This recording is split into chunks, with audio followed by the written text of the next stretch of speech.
Montréal pue. Et ça pue partout.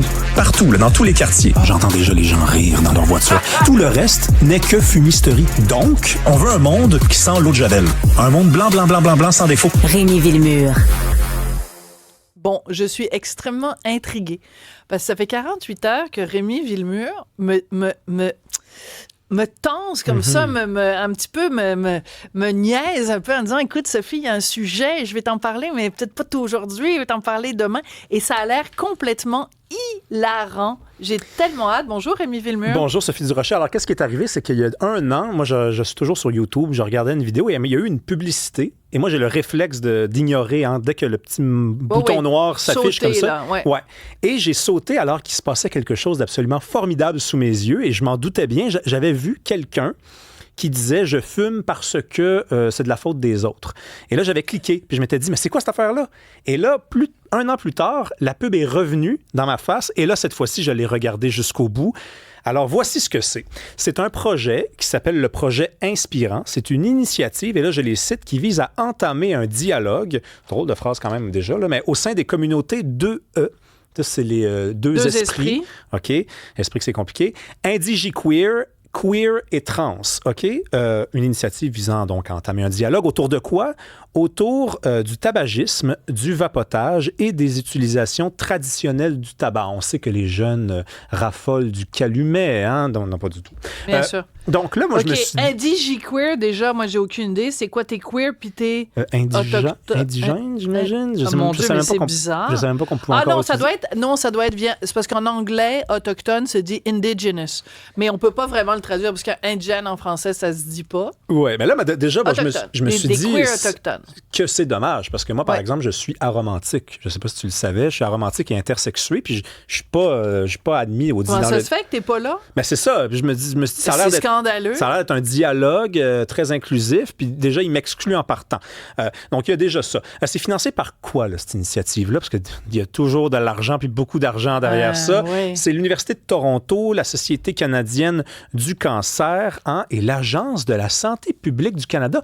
On a de l'argent là-dedans, toi puis moi. On a placé de l'argent la dans... santé publique. Non, mais non seulement ça, mais la Société canadienne du cancer, qui est quand même la société qui met une photo d'un papa avec deux petites filles voilées, oui. Qui aussi dit sur son site qu'il est tout à fait acceptable pour les hommes transgenres, donc des femmes biologiques, pour les hommes transgenres de dire trou avant au lieu d'utérus. C'est cette même gang-là qui nous dit qu'il faut faire je sais pas quoi, là. Bon, donc, c'est quelque chose me dit qu'il faut qu'on se sente coupable, nous. Bon, ben c'est ça l'affaire. Hein? Donc, ce sont des fumeurs qui sont issus de ces communautés-là et qui se réunissent ensemble pour essayer de comprendre pourquoi ils sont devenus des fumeurs et pourquoi, surtout, au sein de leur communauté, on retrouve plus de fumeurs que dans, tu sais, la communauté cisgenre, là, les gens qui n'ont pas trop de revendications, les gens normaux un peu. On va prendre juste 2 secondes pour expliquer aux gens cisgenre, si c'est la première fois ou une des rares fois que vous entendez ce mot-là,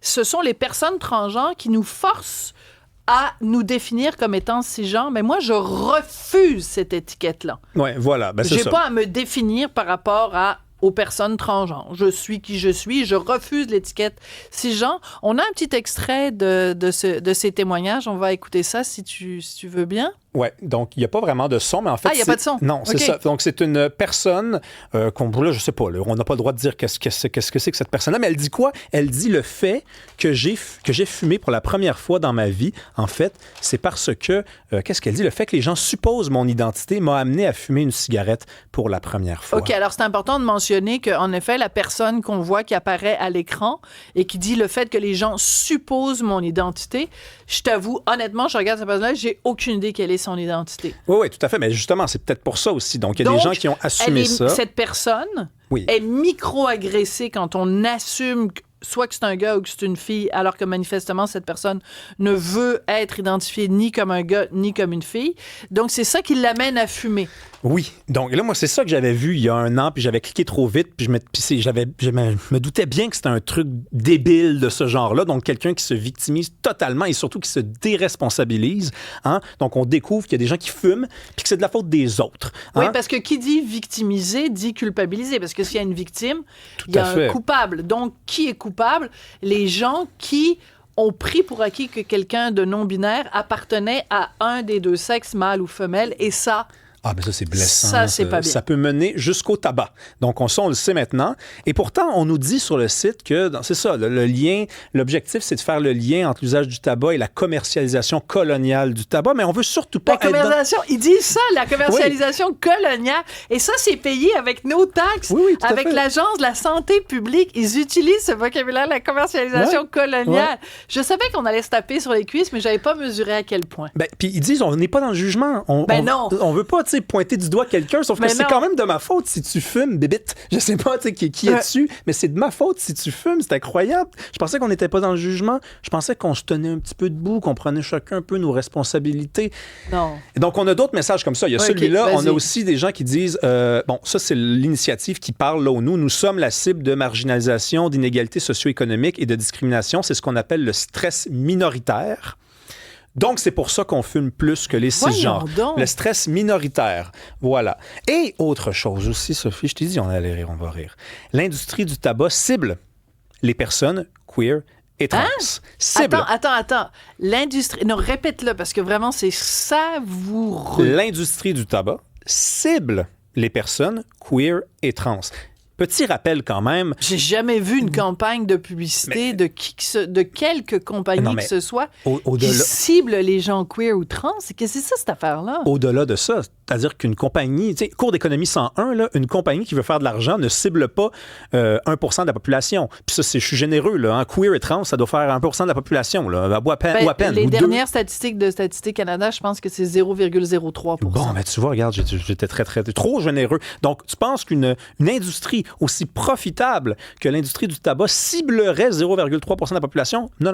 Il ratisse un peu plus large. Donc, on est vraiment là, même dans la paranoïa. Là. On s'imagine que, c'est ça, on a pris des gens vulnérables, puis on leur dit fumez, puis bon, tous les cisgenres à côté, on s'occupera de vous après. Il y a plus d'argent à faire avec vous, mais on va commencer avec eux. Là. Puis, voyons donc, c'est un délire. C'était complètement un délire. Mais c'est de la victimisation. C'est la façon qu'ont trouvé les gens qui sont des losers, je suis désolé de le dire, mais d'échapper à leurs responsabilités et de trouver un coupable et de surtout pas se regarder droit dans les yeux. Puis le danger avec la victimisation, Sophie, c'est que ça fait l'affaire. C'est bien fait pareil, cette affaire-là. Ça fait l'affaire de tout le monde. Parce que toi, là, par exemple, pas toi, là. Prenons quelqu'un d'autre, d'obèse, OK? Quelqu'un qui est obèse, quelqu'un qui n'a pas d'amis, quelqu'un qui ne sait toujours pas ce qu'il veut faire dans la vie, puis il a 44 ans. Lui, là, s'il dit à tout le monde autour de lui que c'est de la faute à ses parents, là, OK? Ben, il faut qu'il convainque les gens. Sauf que s'il tombe sur un autre loser, puis lui, c'est un autre problème qu'il a, puis lui, c'est pas de la faute à ses parents, c'est de la faute à sa professeure de mathématiques en secondaire 2. Ben, les deux, là, ils ont une entente non écrite qui consiste à quoi? À dire « je te crois ». Puis tu me crois. Puis on se tient ensemble. Ouais. Puis on se tient la main, là. Puis c'est pas grave, là. OK, si on est des losers, on va être deux losers ensemble.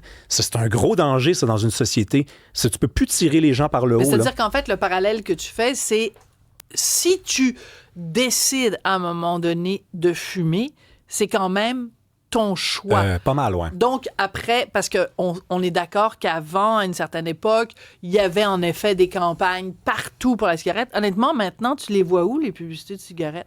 Non, mais... Puis... Si tu décides de fumer, c'est toujours bien parce que... Et moi, je me pose toujours la question, quelqu'un qui fume aujourd'hui, malgré tous les avertissements, malgré toutes les études, malgré le fait que sur le paquet de cigarettes, il y a des photos dégueulasses de gens avec un trou dans le poumon puis la gorge remplie de goudron. Si tu continues à fumer, c'est toujours bien toi qui l'as décidé.